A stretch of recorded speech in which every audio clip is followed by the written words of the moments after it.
I appreciate you doing this, brother. How you been? I've been good, man. You been good? Yeah, man, I can't complain. Work's good. We're getting back to work. Just had baby number 2, so Congratulations, man. yeah, man, it's nuts. We had our baby boy first, and just had the baby girl. So 2 and done. We're out of here. That's Um, awesome. no, man, let's get it rolling. I want you in and out. We don't have to use all 20 minutes. We don't have to because I want to be conscientious of your time. Um, let's go back 12 years ago. Okay, this Dan Lanning guy's in his 3rd year coaching special teams and defensive backs and wide receivers, basically doing everything up there at Park Hill South High School.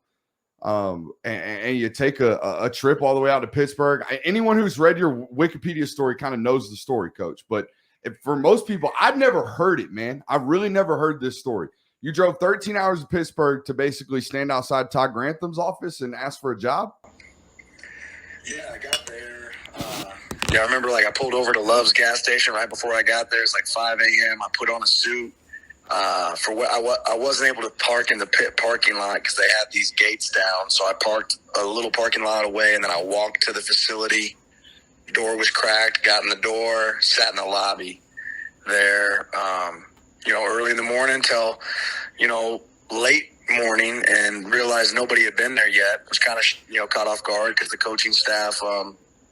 The new coaching staff generally is going to be there earlier, right? Yeah. And by 10 a.m., nobody had showed up yet. And then the GA comes in, Eric Thatcher, and he's like, "Oh, yeah, all the coaches are at Penn State today, man. I'm sorry, they're doing a clinic." So I drove all that way, and they weren't even there. So I actually stayed the night in Pittsburgh that night. Was fortunate enough that the defensive coordinator, Keith Patterson, the next day came back and was willing to meet with me and told me he had a job for me as a quality control. It'd pay $800 a month, and you pour coffee and you do breakdowns, and it was exciting. That was the beginning for me. My first college job. Why the decision to make the jump? Because I'm sure there's 1,000. We're not that big of a platform, but there's a million coaches, high school coaches across the country that have. I'm assuming that feeling that you had, that need to leave where you were at and go chase something bigger. And you just jumped. You're like, what? One day you just decide, what goes into that? That's a leap of faith. I mean, I knew I always wanted to coach college ball. I've been sending resumes and letters to people for the better part of 3 years, and hadn't got a lot of responses. So this is the first time somebody really called me back and said, "Hey, we might have something. I'll call you after signing day." And when they never called, I told my wife, I got to get in there.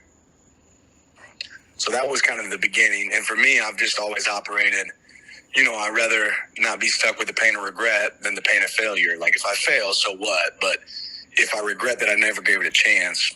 And so I just asked myself, okay, if I go take this job with a significant pay cut, a pregnant wife, and a 1-year-old, could I, 3 years from now, if it doesn't work out, go back and become a high school coach and a teacher again? And the answer in my mind was yeah.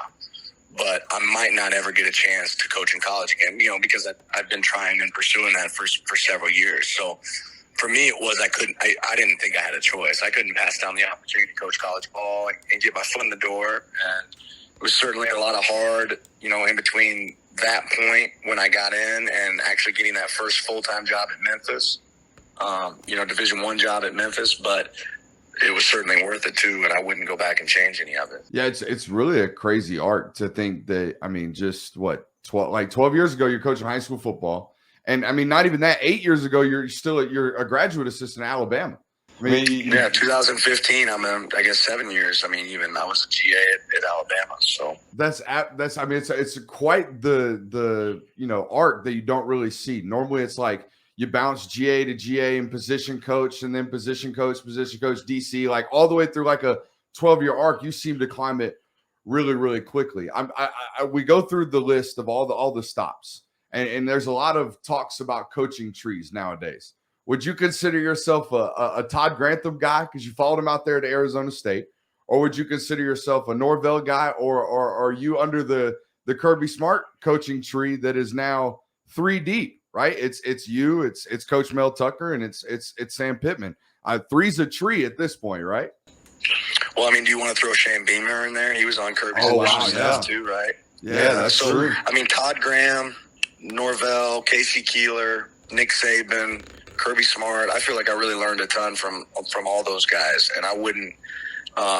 Obviously, I guess I fall under each one of their trees. And I don't know if each one of them want to claim me or not, but I'm just very fortunate to get to work with the variety of people I've got to work with and the unique situations. I mean, I think obviously if there was a moment that sparked an opportunity for me, if you go back and look at that 2015 Alabama staff, I mean, it was littered with a bunch of all-stars. Yeah. I mean, Billy Napier, Mel Tucker, Kirby Smart, Mario Cristobal, Lane Kiffin, It's very akin to that 2006 Miami Dolphins staff that Saban had up there that's just littered with an entire coaching tree. Right. Well, I think what stuck out to me about my stop at Georgia and my time at Alabama is I legitimately felt like every coach on this staff is truly an all-star. Like they're really the best of their profession. There wasn't a dud. You know what I mean? Usually when you have 10 coaches or 9 coaches, I mean, even GAs on that staff at Alabama.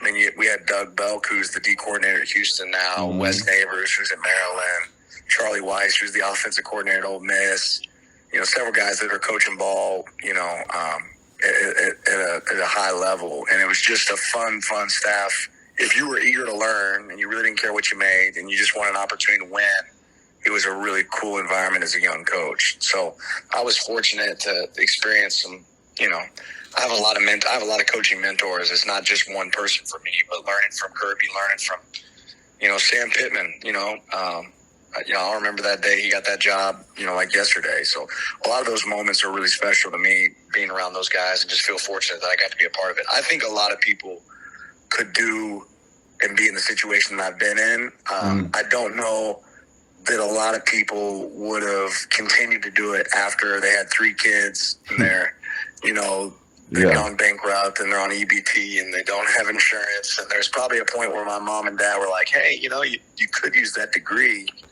And I just kind of pushed it until I knew it wouldn't work anymore. And luckily it broke. When Mike Norvell gave me that first opportunity at Memphis, I feel really blessed and fortunate that he took a chance on me. So grateful for that opportunity. I would say the same. No slights to Sam Houston States of the world, but I would say the Sam Houston State days were kind of dim.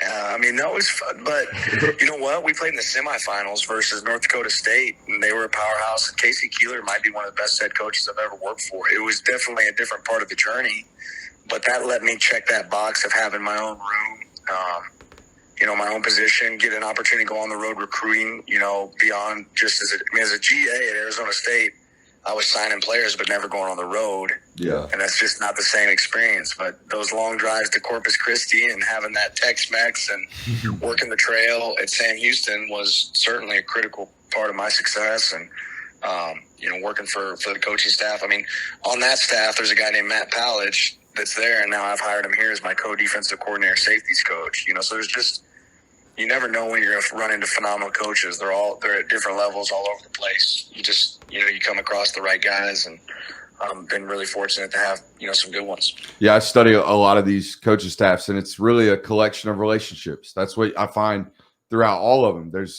They're all interconnected. You've either crossed paths with someone that you were imprinted on, or someone that made an impression on you throughout the journey. I kind of want to jump to 2018 where, you're on another loaded staff there at Georgia. Now it's and Mel Tucker leaves right after that season, and you're tabbed just after a year. What I guess the question is, what did you do in a year to leave an impression at such a rate where when there's a defensive coordinator job, now of course there's a co-DC job that was awarded at that point to Coach Schumann as well, but how were you, I guess, tabbed as the one within just a year? What did you do about or go about doing in your day-to-day habits that made you kind of get, I guess, anointed, if you will? I know that's a poor choice of words. Yeah. Well, one, I would never say that I was in a unique situation to be with such a great staff. That I think there are several guys that obviously are coordinator quality and coaches that made that place so special. That it certainly wasn't, that I was sitting in a situation that other people weren't qualified for. For sure. I would also say that I didn't it wasn't like a 1-year interview. You know, I was Kirby's GA at Alabama. Mm-hmm. I think you saw that firsthand that time there. And then my experience at Memphis for 2 years. And then, you know, the reality is when there's opportunities in front of you and opportunities are created, I think that also, you know, opportunity creates opportunity at the place you're at. And I had some opportunities in front of me, and I'm lucky enough and blessed enough that Kirby trusted me and gave me the opportunity to be the D coordinator. But I certainly didn't do that by myself. Having Coach Schumann and Kirby and Trey Scott and you know, that year Charlton Moore, like just really all the pieces to that puzzle were really critical. You know, to me having the opportunity to have some success there, and grateful that I got that chance. You know what I mean? So we had an all-star group, but I think people think that you can do an interview and you get hired. And the reality is that's not how it works. You interview for jobs every single day, right? When I was the GA at State, I operated as if I was going to be the inside linebackers coach or the DBs coach. When I was the DBs coach or the linebackers coach at Memphis, I prepared myself as if I was going to become the D coordinator. And I had a plan in my mind of if I was going to do this, no different than I was the outside linebackers coach there, watching, you know, Mel Tucker every day. He's one of the best I've ever seen at relationships and coaching the coaches and coaching the players and just watching that day in and day out. I think I operated watching that, knowing, okay, if I was going to do it, what would it look like? How would I do it? And I think Coach Smart recognized that. And I think he recognized we had a couple of all-stars, you know, I'm not calling myself an all-star, but recognized we had a couple of really, you know, good young coaches that loved ball and worked well together. So it just made sense probably at that point to keep that continuity and keep growing. All-star group of coaches obviously led to a eventual all-star group of players. And that's where I guess we'll transition next. You guys coached a really special bunch last year.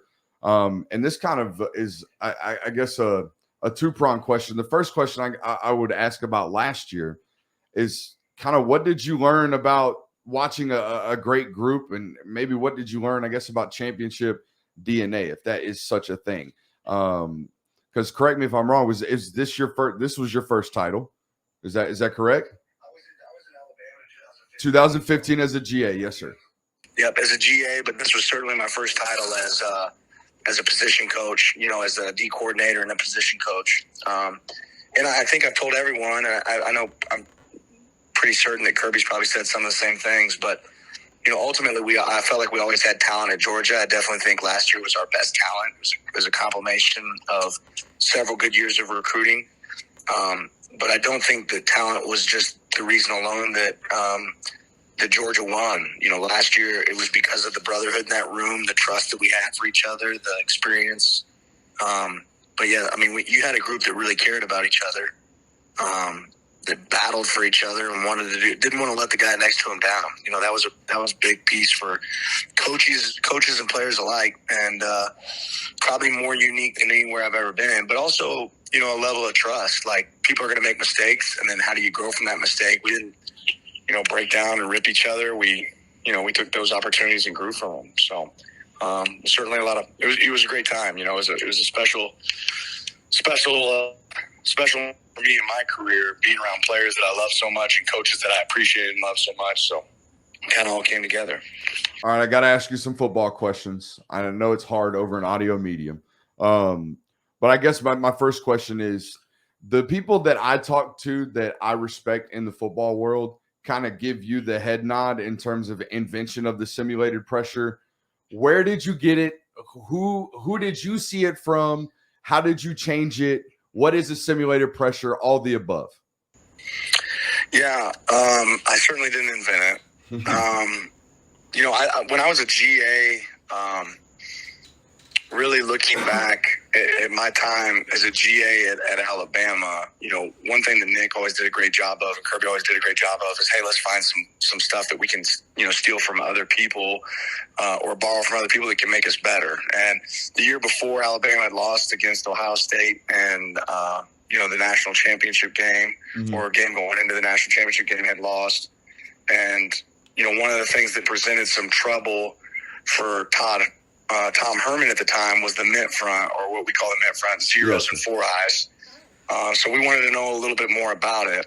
And, the principle behind that defense is really it's a 3-4 defense where the outside linebacker away from passing strength could be activated as a rusher or be a dropper and be for the flat. And one of the most common calls they were playing there was a version of quarters from the 0 and 4 eye front. And then the fourth rusher would be an inside linebacker. And sometimes it would be a delayed rush. Ball came out quick. They might not rush at all.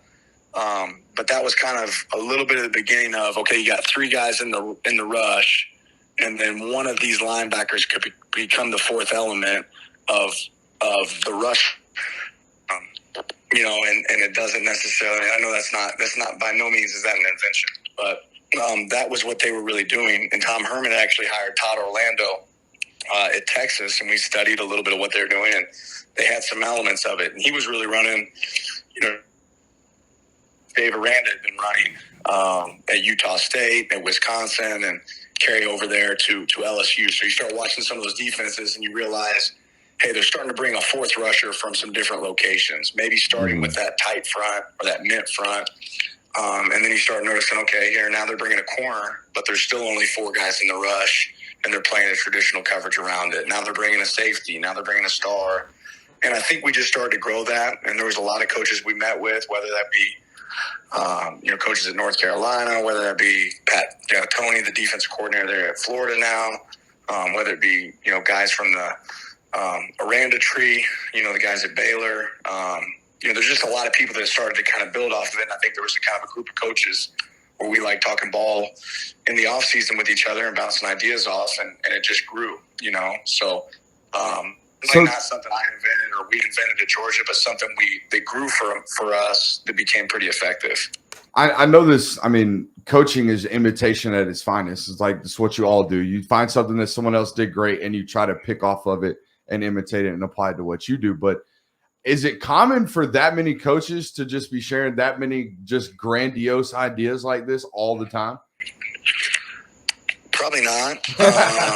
Probably not. I think that you find a network of people that you enjoy talking ball with 100%. In the off season. But, and then I think ultimately one thing that was good for us at Georgia and in my time in Alabama is if you're pretty good, generally people want to share some ideas with you because they want to know what you guys know too, right? And we were fortunate enough to have some good defenses to where you could really get in a position where you could bounce some ideas off of each other because you know what? You did a couple things pretty well. They did a couple things pretty well, and you do an off-season, and you're like, hey, these might be talk ball with, right?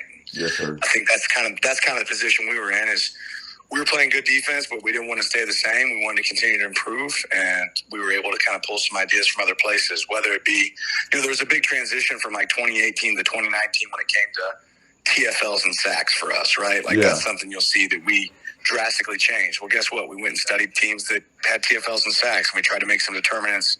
Is it based on scheme? Is it a combination of both? Is it how you play your DNs? Is there certain calls you get more TFLs on as opposed to others? Is it how you play empty? So there's all these things that you want to factor in, and then you kind of sort it down to, hey, here's a group of teams that fit us. Syracuse, they get a bunch of TFLs, but they also give up a bunch of big runs. Maybe they don't fit us, right? Is it the team? So who plays complementary football, but also is able to create some negative plays? And that's when you start to narrow down, okay, who am I going to study? Who fits me? And that's, I feel like we're pretty fortunate to do that. And it doesn't mean you take every idea, but you might walk away with 2 new ideas in the spring or in the fall that you can carry into your 100%. Coach, I only got you for a few more minutes, so let's talk about September 3rd right quick. A lot of familiarity between you guys. Obviously, it'll be talked about a ton. I guess what's the biggest advantage do you think there is for so much of, commonality between you, whether it be Bo having experience against these guys, you having been the defensive coordinator, or vice versa, or is it just a wash because you both know each other so well? Yeah, I don't think there's a huge advantage. Probably one way or the other. As well as I feel like I know Georgia, that they know me, and kind of, my values and what I kind of stand for. Maybe the one underlying factor is they probably don't know as much about what we're going to do offensively as we know, what they'll do offensively. That being said, I got so much respect for Todd Monken and Coach Smart, and every week those come up with goals and things that are different. And obviously they have elite personnel. So There certainly isn't probably an advantage one way or the other of us knowing each other. There's a benefit to being on both sides of that coin. 100%. You've seen the guy a lot. Obviously, he was a scout team quarterback for a long time before he even became a starter. When you think about defending Stetson Bennett, I guess, what do you worry about most? What do you think about going into taking away? When you're game planning for 13, what are you game planning for? Yeah, you're just game planning for a winner. I'm not going to tell you all the trade secrets and how we want to try to beat Stetson, but ultimately you're game planning for a guy that's a winner, that doesn't get stuck in bad situations. He's obviously extremely intelligent, understands what Todd and Kirby are trying to get done and get accomplished in the offense. It's something he's very comfortable in with this amount of time, the amount of time he spent in that system. But yeah, he's a winner, and you're going to have a hard time pinning him in a corner and getting him to do one thing or another because he adapts really well. People attack him in different ways, and he still, he adjusts on the fly. And you go look at, over time, the games this guy's been able to win in and how he's been able to perform regardless of situation or, regardless of the amount of respect he gets, the guy just goes out and takes care of business. So you got to have a lot of respect for Stetson and how he operates. I appreciate you, Coach.